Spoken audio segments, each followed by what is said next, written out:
సమాధానం రాలే. కోర్టు కేసులు లీజుల వివాదాలను అడ్డం పెట్టుకొని మొత్తం భూమిని తక్కువ ధరకే కొల్లగొట్టేటువంటి కుట్ర చేస్తున్నారా అని ఒక ప్రశ్న అడిగితే దానికి సమాధానం రాలే. అంటే మేము అడిగిన ఏ ప్రశ్నకు నిన్న మంత్రి గారు సూటిగా సమాధానం చెప్పలే. పైగా ఒక మాట అన్నారు, 60-70% పెడితే వస్తారా అన్నాడు. మరి మేము 200% పెడితే ఆ రోజు కొంతమంది కట్టలేదా? పక్క రాష్ట్రాల్లో 50% భూమి తీసుకొని మిగతా 50% చేస్తలేరా? ఆ 50% తీసుకుంటే ఇడ కూడా ఒక 4-5 వేల ఎకరాలు వస్తే హైదరాబాద్లో ఒక లంగ్ స్పేస్, అరే ఒక బస్ డిపో కడదామన్నా, ఒక బస్ స్టాండ్ కడదామన్నా, ఒక హాస్పిటల్ కడదామన్నా, ఒక కాలేజీ కడదామన్నా, ఒక స్కూల్ కడదామన్నా, ఒక పార్కు కడదామన్నా ప్రజలకు హైదరాబాద్లో ల్యాండ్ దొరుకుతుందా? అన్నా నువ్వే మాట్లాడినావు కదా, నీ నోరా మోరా? మేము శ్మశాన వాటికకు బొందలగడ్డ కూడా జాగ ఉండదని మాట్లాడినావు కదా. ఇవాళ నువ్వు బొందలగడ్డ కూడా జాగ లేకుండా గజాలు కూడా ఎందుకు అమ్ముతున్నావు మిస్టర్ రేవంత్ రెడ్డి?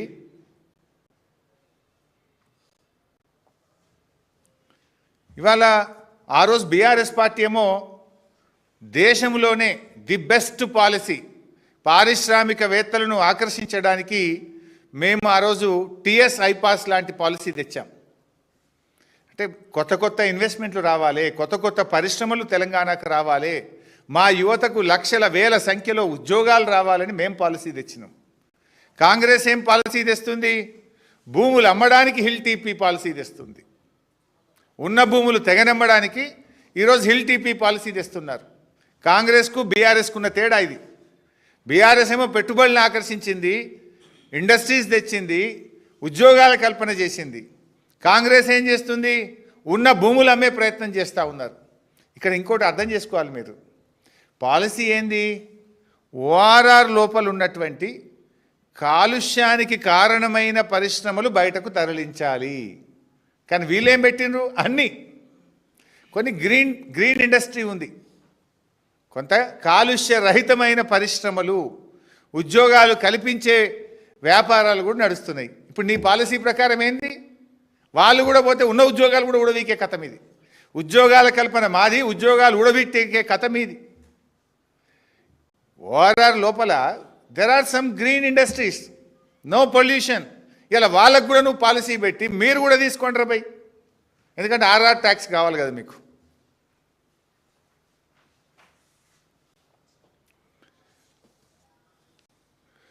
మాదేమో ఖజానాను నింపే పాలసీ, కాంగ్రెస్ ఏమో వాళ్ళ జేబులు నింపుకునే పాలసీ.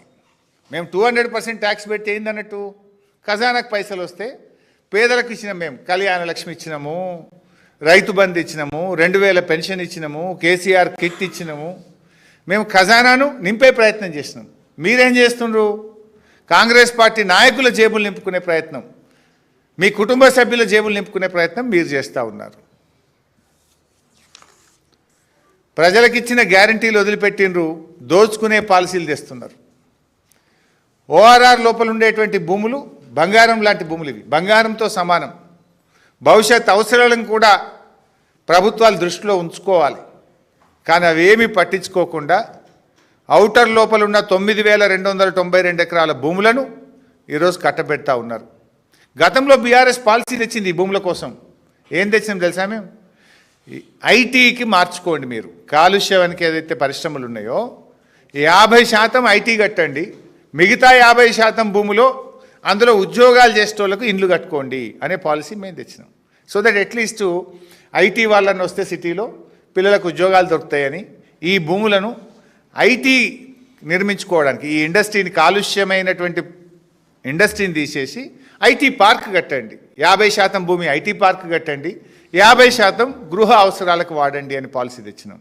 మీరేమంటున్నారు?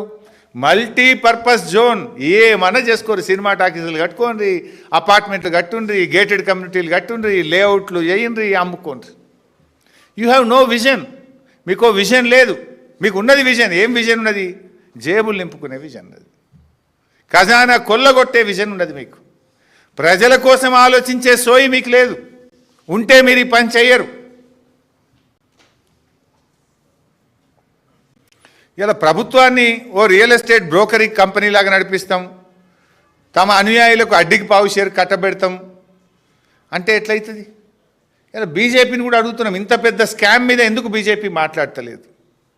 కుమ్మక్కు రాజకీయాలు లేకపోతే, కాంగ్రెస్తో మీరు కుమ్మక్కు కాకపోతే, బీజేపీకి